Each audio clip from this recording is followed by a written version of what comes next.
I urgently called Edward, explaining that our parents were gravely ill and that he needed to return home immediately. Despite my heartfelt pleas, he dismissed my concerns coldly, insisting he was too tied up with a work trip and accusing me of overreacting. He abruptly ended the call, ignoring my attempts to keep him on the line. For weeks later, when Edward finally returned home, indifferent and distant, I had the painful task of telling him that he had missed both of our parents' funerals. Shocked and bewildered, he couldn't comprehend what I was saying, thinking it was some kind of cruel joke. I reminded him of the call I made, warning him about their critical health condition, and his face fell as regret washed over him, leaving him speechless. My name is Janet Rachel, a 51-year-old woman who has devoted her life to family, stepping away from a promising career in administration after marriage. My journey with Edward began in college, where we connected through our shared love for paddle.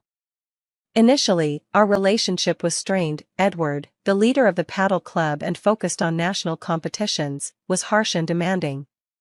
He only cared about skill, not the experience, and I often found myself relegated to the sidelines, picking up balls after failing to meet his high expectations. But my frustration turned into determination.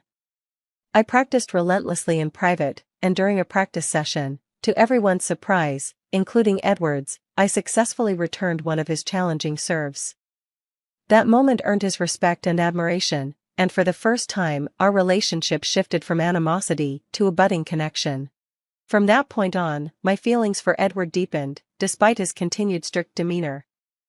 I found myself falling for him, and our bond grew stronger. During one of our monthly gatherings, after a social night, Edward unexpectedly confessed his feelings for me, admitting he had fallen in love. Surprised but elated, I eagerly accepted, and we decided to keep our relationship a secret from the club to avoid disrupting the team dynamics.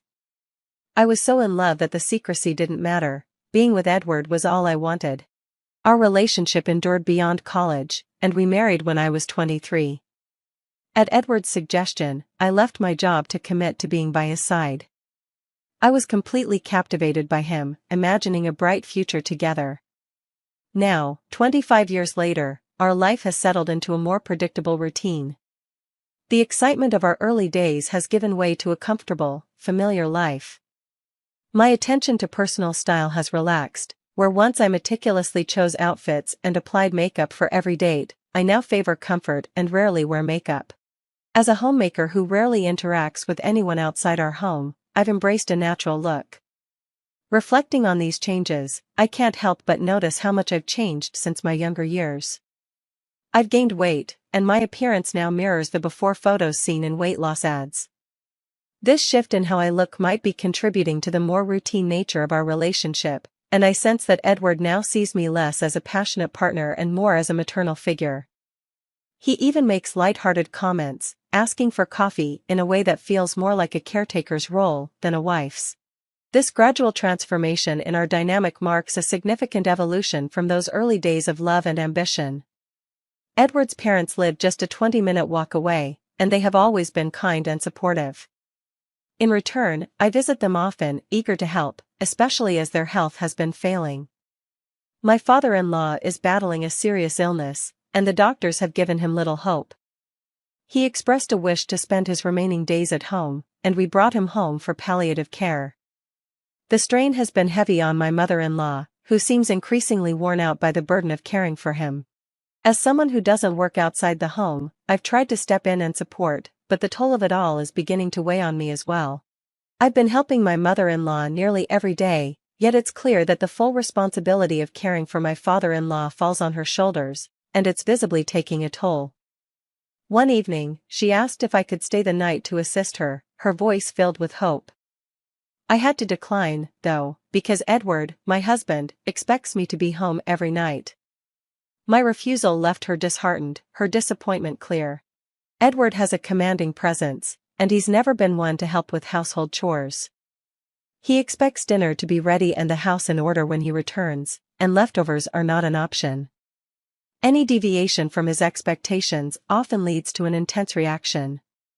One day, I arrived home late after helping my father-in-law, only to be met with Edward's anger. He prioritized his needs over his father's, and I remained silent, knowing that arguing would only make things worse. This dynamic has left me feeling trapped. As a homemaker, I feel guilty for not standing up to Edward or offering my mother-in-law the support she needs during this difficult time. Edward's behavior has been increasingly erratic. He often comes home late without notice, sometimes clearly intoxicated, and his excuse is always the same: he has the right to spend his money however he pleases. This pattern has left me feeling isolated, torn between my duties as a wife and my desire to support my in-laws. Despite my role at home, Edward's expectations have become harder to accept. His frequent nights out were beginning to concern me, not just for our family, but for the families of those he spent time with. Edward, with his authoritative position at work, often used his power to pressure colleagues into socializing after hours. He would boast about always going out with the same coworker, a man who lived alone and was single, claiming that his colleague was always eager for company and drinks. I tried suggesting a compromise to Edward, asking if he could inform me ahead of time about his plans so I could better support his parents, especially with his father's worsening health and his mother's increasing stress. But Edward dismissed my concerns with a laugh, insisting his outings were spontaneous and that his mother could manage on her own. He prioritized his needs over everything, even rushing me through household tasks, without regard for my feelings. Then, unexpectedly, Edward announced he was planning a 3-week trip to Thailand. I was stunned, filled with questions. He had taken the initiative to request time off work and had already thought about what he wanted to do and eat there. When I asked about the sudden trip and mentioned that I didn't have a passport, he casually replied that it didn't matter because I wouldn't be joining him. This was particularly surprising, since we hadn't even gone on a proper honeymoon. Given his usual stance on saving money, curious and concerned, I asked who he would be traveling with. His response was curt: he was going with a coworker, and then he quickly shifted the conversation to ask about dinner. I knew pressing for more details would likely lead to an argument, so I reluctantly accepted the situation, my frustration simmering as I prepared dinner just as Edward wished. On the day of his departure, he left early in the morning, beginning his trip without a word of further discussion. By noon, I found myself reflecting on the dynamics of our relationship, recognizing how difficult it was to express my needs and concerns within the constraints set by Edward's behavior and expectations.